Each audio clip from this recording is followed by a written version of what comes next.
pêcher toute la semaine? Alors cette semaine, on vient sur une gravière du sud de la France, sud-ouest exactement, à côté de Salis-du-Salat. C'est la gravière d'Arex, A2RAIX. Bien connu, le propriétaire Jean-Marc Sarraute, hyper agréable, sympa et de bons conseils. Une gravière assez technique à pêcher. Un cheptel entre 150 et 200 poissons estimés. Une moyenne à peu près à... Bonne moyenne à 20 kg. À 20 kg. Ouais. Donc c'est quand même quelque chose d'assez intéressant. Des poissons très difficiles. Oui. De la pêche d'obstacle, de la pêche de pleine eau, une gravière quoi. Grosso modo 5 hectares, 2 postes de pêche. Un poste muni d'un chalet et nous on a choisi de faire à l'ancienne. Le poste belle île au milieu qui peut être intéressante ou non à pêcher, ça dépend si elles ont envie. Voilà, donc c'est parti pour une semaine de pêche en gravière.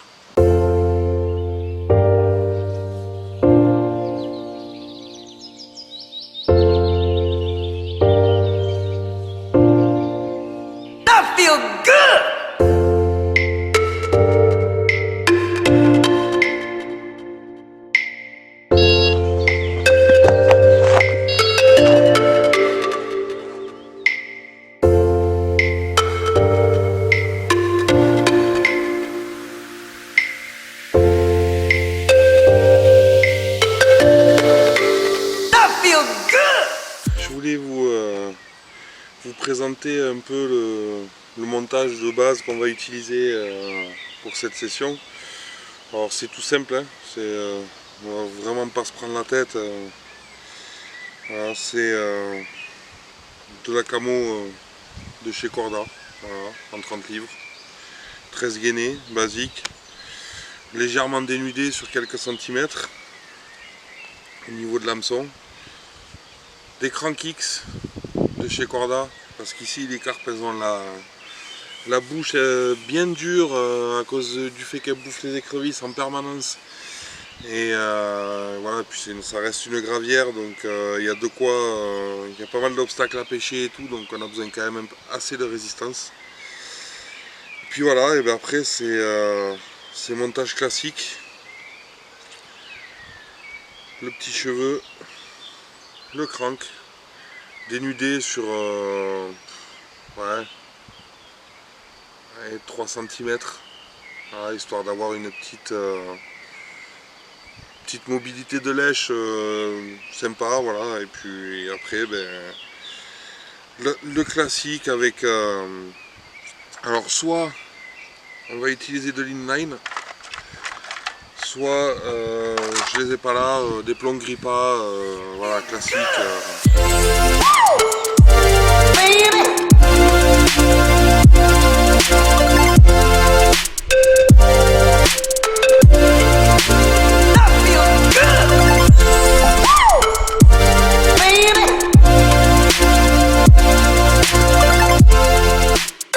On va vous présenter la gamme d'appâts avec laquelle on pêche. Alors je précise, on n'est pas du tout sponsorisé Pas du tout. pour en parler, mais ça vaut quand même le détour. C'est des billes fraîches et Disterx, donc non stabilisées. On les achète congelées par paquet de 5 kg. Sur cette gravière, on a décidé d'utiliser 2 parfums, sachant qu'il y a beaucoup de nuisibles, il y a des écrevisses. Donc on a essayé de privilégier plus les billes avec un arôme un peu fruité que carné, sachant que dans chaque base, chaque mix, il y a toujours une part de carné plus ou moins importante. Donc c'est toujours un équilibre entre le carné et le fruité. Donc moi je vais vous présenter celle-ci, qui est la bonbon rouge, très connue. Donc c'est une bille voilà, qui se présente comme ça, donc il n'y a pas d'œuf dedans, hein, c'est des billes qui sont totalement saines, on peut même en manger. Elles ont un gros intérêt, c'est qu'elles sont à la fois épicées et on a un mix qui est totalement naturel avec un arôme mulberry. Je dirais, c'est ce qui ressort, quoi. Voilà, ce qui ressort en tout cas c'est une grosse base mûre. Donc ça a fait le job en tout cas pendant cette semaine. On n'a pas été embêté par les nuisibles avec cette bille là. Et Romain va vous présenter l'autre gamme également qu'on utilise toujours en fraîche, non stabilisées, qui sont aussi très connues, c'est les Red Angel. Voilà. Donc la petite bille Red Angel qui est plus une couleur rouge que la marron de la bonbon rouge. Donc c'est une bille qui est assez épicée. Toujours pareil, comme la bonbon rouge, un mélange un peu fruité, carné, avec je pense une petite pointe de banane qui ressort un peu sur la bille. Hein. Je pense que c'est ce qui ressort. Donc voilà, c'est pareil, bille fraîche. Vous voyez, quand elle est fondue, voilà, elle s'écrase. Elle s'écrase très facilement. Voilà, dedans, on sent bien l'épice. Voilà, il y a les graines de bird food qui sont bien visibles dedans. C'est même voilà, faut savoir reconnaître que c'est quand même de la bille de qualité qui fait le job en fonction des températures des eaux et tout. Voilà, c'est quand même la bonbon rouge, c'est une bille quand même qui est pas utilisée l'hiver. Voilà, c'est une bille qu'il faut utiliser, je pense, voilà, quand l'eau commence à être à 14 degrés. Là, elle est à 16 degrés l'eau. Voilà, et puis bon, après la Red Angel, c'est une bille passe-partout. Voilà, c'est une bille qui peut s'utiliser aussi bien l'hiver que l'été, qu'en pleine saison. Voilà, il n'y a pas de souci avec ça. Ça peut faire la différence sur les eaux qui sont un peu surpêchées, ouais. Où elle voit passer pas mal de marques bien connues que je ne citerai pas. Mais nous, grosso modo, pour l'instant, il nous reste encore une journée, enfin une nuit plutôt. Et sur un lac comme celui-ci, une gravière comme celle-là, on a fait quand même 20 départs sur la semaine, ce qui est énorme. Plutôt pas mal quand on connaît la difficulté du lieu.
Ben voilà, fin de session, on a fini notre petite semaine. Ouais. Qu'est-ce que t'en as pensé? Pour nous, un bon résultat. On fait 10 poissons. 10 poissons et 8 départs décroches. 8 décrochés, ouais. 8 décroches. Bon, elles ont la bouche très dur. Faut faire attention. Ça a été très compliqué. Bon, après ça va, on n'a pas. C'est vrai qu'on fait quasiment du 1 sur 2, mais bon, on fait quand même des beaux poissons, avec la plus grosse à 25 kg. On fait une belle coille de 5 kg, voilà. Après on a 5-6 poissons qui sont au-dessus de 20. Ouais, entre 20 et 23, voilà, et ensuite on fait 3 poissons un de 19, un de 16 et un de 13-14. On n'a pas pesé 13-14. Donc non, bonne petite semaine. Et ouais, à refaire très vite. Voilà. Merci à tous. Merci. C'est notre première vidéo, faut voilà, être un peu indulgent. C'est ça, on va voir ce que ça donne, hein, on verra bien. C'est la première fois qu'on le fait, donc on va voir ce que ça donne au final. Mais bon, après je pense que le plus important, c'est qu'on a passé une bonne semaine, on s'est amusé, on en a profité, on a fait du poisson. C'est un lac qui est très difficile à pêcher. Et je pense qu'arriver à faire 18 départs dans la semaine sur un lac comme ça, sachant qu'on n'a rien fait les 72 premières heures, on n'a pas eu un départ les 72 premières heures. Donc non, je pense que ça va, on a réussi à trouver des bons spots. On a trouvé la pêche Voilà. au bout de 3 jours. Et pourquoi on décroche autant aussi? Parce qu'on pêche, c'était uniquement de la pêche d'obstacles et il fallait aller très proche des obstacles. Alors, on pêchait entre 50 cm et 2 mètres grand maximum des arbres. Donc voilà, c'est des freins serrés, la tresse tendue à fond. Et Canne voilà. attachée. Canne attachée parce qu'on a 2 fois les cannes qui ont failli partir à la flotte. Donc non, on a réussi à trouver la pêche, mais pêche très compliquée. Et voilà, là, cette fois, la pleine eau, on n'a rien donné. C'était vraiment que les obstacles. Donc voilà. Mais bonne petite session et à refaire. À refaire. Allez.